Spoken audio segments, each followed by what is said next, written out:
A graça e paz, bem-vindos a mais um devocional onde nós lemos a Bíblia, de Gênesis a Apocalipse, cada dia um pouquinho, e nós refletimos naquilo que o Senhor tem para as nossas vidas. Vamos começar com uma oração? Senhor, obrigado por mais essa oportunidade de ler a Tua Palavra, nos guia nessa jornada, Senhor, para que o Seu Espírito Santo fale em nossos corações. Isso que eu te peço e te agradeço em nome de Jesus. Amém. E vamos continuar em Deuteronômio, a partir do 21 até o 22:30, nós vamos ler hoje, que diz o seguinte: quando estiverem na terra que o Senhor, seu Deus, lhes dá, e alguém for encontrado morto no campo e não se saiba quem o matou, as autoridades e os juízes medirão a distância do local onde está o cadáver até as cidades vizinhas. Quando se determinar qual é a cidade mais próxima, as autoridades da cidade escolherão do rebanho uma novilha que nunca tenha sido usada para trabalhar no campo e nunca tenha puxado um arado. Levarão a novilha a um vale que não tenha sido lavrado nem semeado e pelo qual passe um ribeiro. Ali, no vale, quebrarão o pescoço da novilha. Os sacerdotes levitas se aproximarão, pois o Senhor, seu Deus, os escolheu para servirem diante dele e pronunciarem bênçãos em seu nome. Cabe a eles decidir todos os casos legais e criminais. Lembra que eu falei que os levitas eram aqueles que decidiam as questões legais e criminais, as questões civis, eles agiam como se fossem juízes do povo de Israel. Então eles tinham um trabalho grande aí para fazer toda a parte de justiça das 12 tribos. As autoridades daquela cidade lavarão as mãos sobre a novilha cujo pescoço foi quebrado e dirão: nossas mãos não derramaram o sangue dessa pessoa, nem vimos o crime acontecer. Ó Senhor, perdoa o teu povo, Israel, o qual libertaste. Não culpes o teu povo pela morte de um inocente. Assim serão absolvidos da culpa pelo sangue da pessoa. Deste modo, vocês removerão do seu meio a culpa pela morte da vítima e farão o que é certo aos olhos do Senhor. Quando vocês saírem para guerrear contra seus inimigos e o Senhor seu Deus entregá-los em suas mãos, e vocês os fizerem prisioneiros, pode acontecer de algum de vocês vir uma mulher bonita entre os cativos, sentir-se atraído por ela e desejar casar-se com ela. Neste caso, leve-a para casa, onde ela raspará a cabeça, cortará as unhas e trocará as roupas que estava usando quando foi capturada. Ela ficará em sua casa, mas você deixará que ela fique de luto pelo pai e pela mãe por um mês inteiro. Depois disso, você se casará com ela, passará a ser seu marido, e ela será sua esposa. Se depois do casamento ela não o agradar, liberte-a. Não a venda nem a trate como escrava, pois você a humilhou. Se um homem tiver duas esposas e amar apenas uma delas, mas ambas lhes derem filhos homens, e o filho mais velho for da esposa que ele não ama, quando dividir sua herança, o homem não poderá dar a porção maior ao filho da esposa amada, como se esse fosse o filho mais velho. Terá de reconhecer os direitos do filho mais velho, da esposa não amada, dando-lhe porção dobrada. Ele é o primeiro filho do vigor de seu pai, e os direitos do filho mais velho lhe pertencem. Se um homem tiver um filho teimoso e rebelde, que não obedece o pai nem a mãe, apesar de eles o disciplinarem, o pai e a mãe levarão o filho até a porta da cidade e dirão às autoridades ali reunidas: esse nosso filho é teimoso e rebelde e se recusa a obedecer. É mau caráter e vive bêbado. Só lembrando aqui, um detalhe importante aqui da palavra é que parte da responsabilidade continua sendo do pai e da mãe, apesar de eles o disciplinarem. Então houve aqui uma ação dos pais na tentativa de corrigir o filho. Não é simplesmente um filho que foi abandonado pelos pais e que seguiu um caminho errado. É um filho que tem a atenção dos pais e que, mesmo assim, ele segue pelo caminho errado. Isso mostrando que os pais têm a responsabilidade de educar os filhos. Então, todos os homens da cidade o executarão por apedrejamento. Deste modo, vocês eliminarão o mal do seu meio e todo Israel ficará sabendo disso e temerá. Se alguém cometeu um crime que merece a pena de morte e por isso foi executado e pendurado numa árvore, não deverá permanecer pendurado ali durante a noite.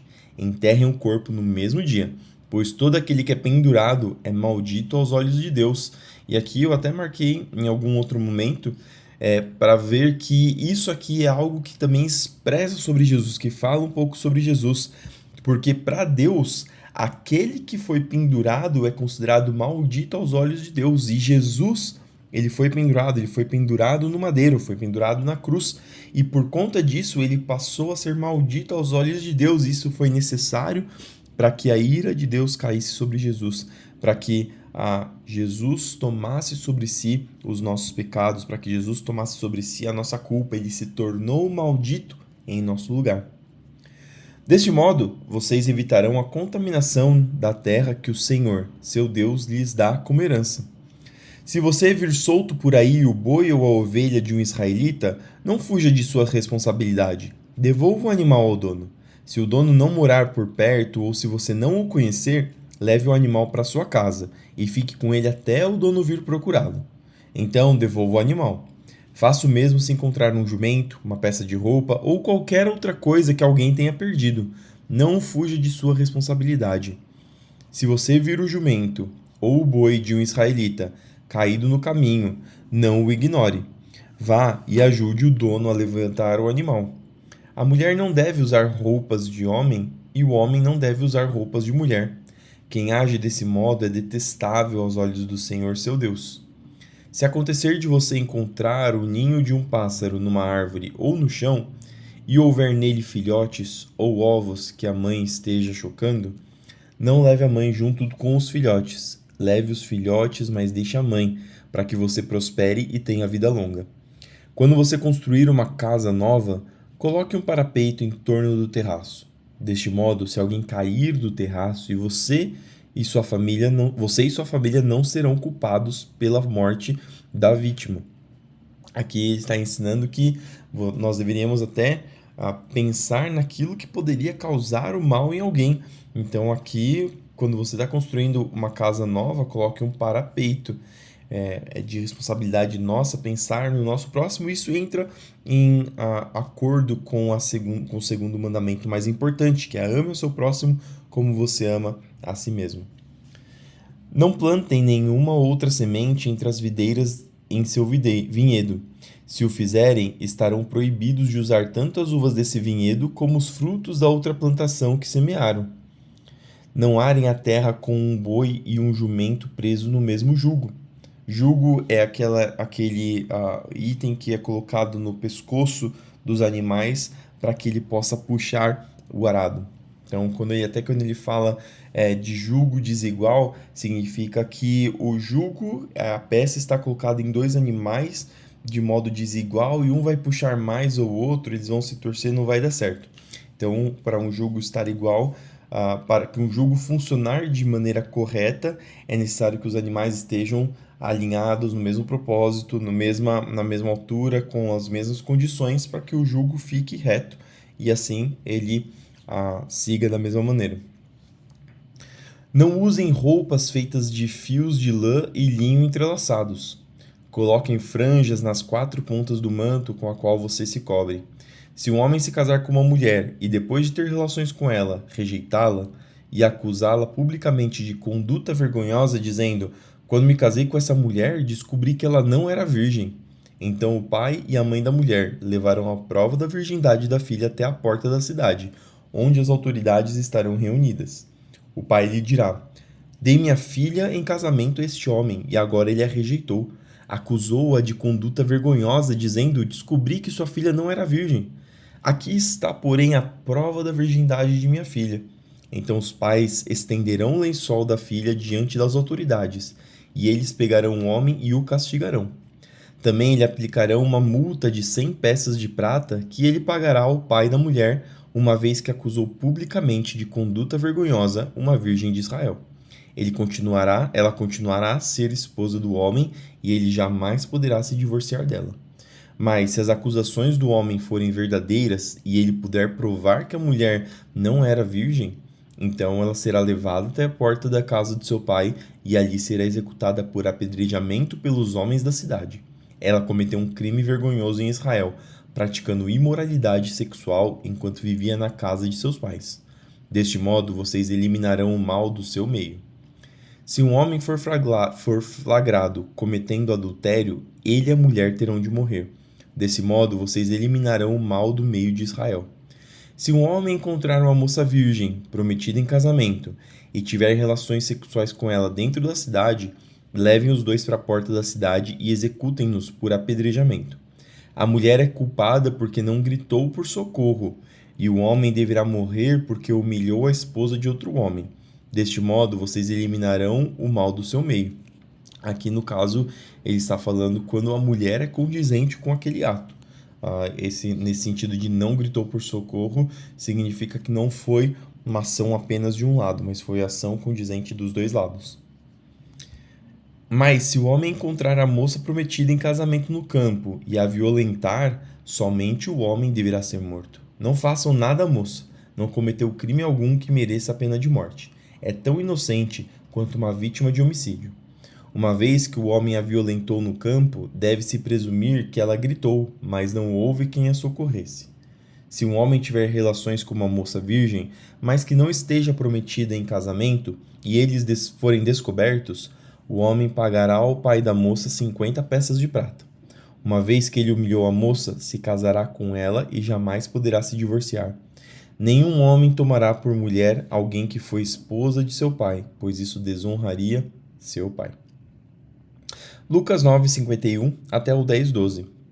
Como se aproximava o tempo de ser elevado ao céu, Jesus partiu com determinação para Jerusalém. Enviou mensageiros adiante até um povoado samaritano, a fim de fazerem os preparativos para sua chegada. Contudo, os habitantes do povoado não receberam Jesus, porque parecia evidente que ele estava a caminho de Jerusalém. Percebendo isso, Tiago e João disseram a Jesus: Senhor, quer que mandemos cair fogo do céu para consumi-los? Jesus, porém, se voltou para eles e os repreendeu, e seguiram para outro povoado. Aqui a gente vê que no período de Jesus não é mais a ira que prevalece, a justiça através de julgamentos na hora que prevalecem, mas Jesus está sempre contido, Jesus está sempre preocupado com o coração das pessoas, em perdoar, em dar a outra face, que foram os ensinamentos que ele deu. Quando andavam pelo caminho, alguém disse a Jesus: Eu o seguirei aonde quer que vá. Jesus respondeu: As raposas têm tocas onde morar, e as aves têm ninhos, mas o Filho do Homem não tem sequer um lugar para recostar a cabeça. E a outra pessoa lhe disse: Siga-me. O homem, porém, respondeu: Senhor, deixe-me primeiro sepultar meu pai. Jesus respondeu: Deixe que os mortos sepultem seus próprios mortos. Você, porém, deve ir e anunciar o reino de Deus. O outro ainda disse: Senhor, eu seguirei, mas deixe que antes me despeça de minha família. Mas Jesus lhe disse: Quem põe a mão no arado e olha para trás não está apto para o reino de Deus. E aqui Jesus explica, dá vários exemplos de diversos tipos de chamados que podem ter. Seja a pessoa que vai até Jesus com ansiedade para segui-lo, mas não pensa direito no que isso significa, no que representa seguir a Jesus. Às vezes as pessoas olham apenas para o lado bom, mas seguir a Jesus também tem seu preço, também tem as abdicações que as pessoas fazem. Como ele diz, tome a sua cruz e me siga. Ele não diz tome o seu buquê de flores ou alguma coisa prazerosa, alguma coisa bonita. Tem uma cruz, tem uma luta, mas como a gente já viu, tem também a vitória, tem uma promessa de vitória gloriosa para aqueles que persistem até o fim. E ao mesmo tempo, existem pessoas que Jesus chama, mas as pessoas encontram desculpas, acham motivos para não seguir a Jesus, acham motivos para dizer que não puderam seguir a Jesus. E aqui Jesus ele dá essa resposta.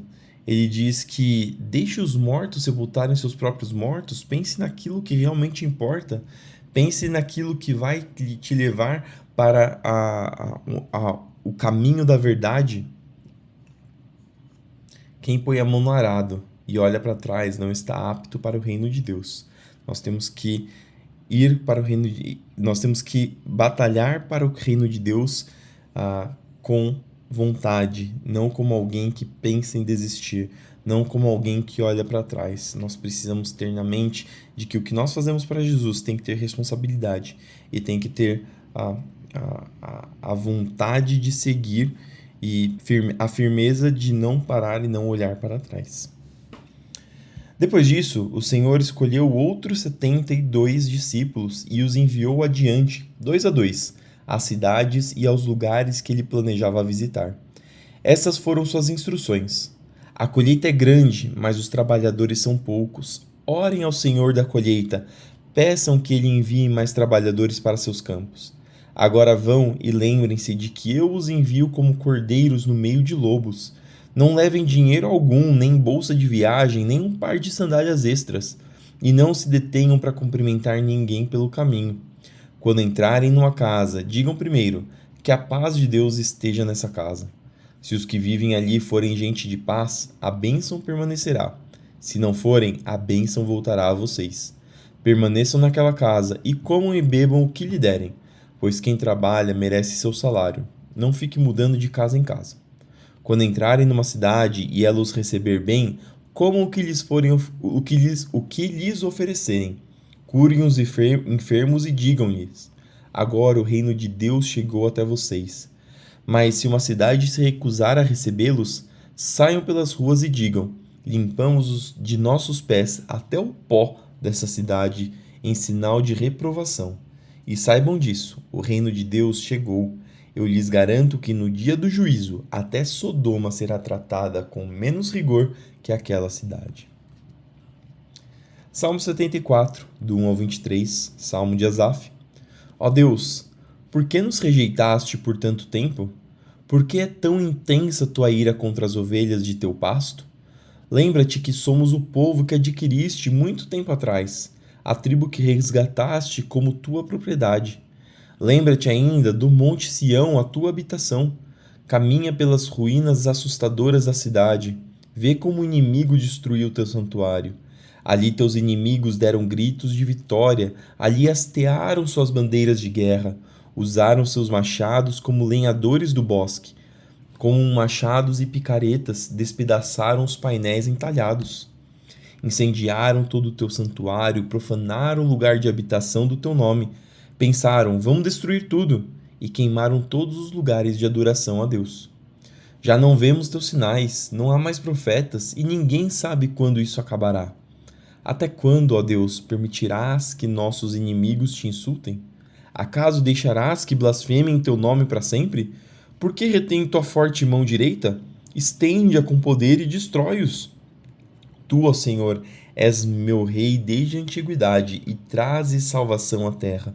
Com tua força dividiste o mar e despedaçaste as cabeças dos monstros marinhos. Esmagaste as cabeças do Leviatã e o deste como alimento aos animais do deserto.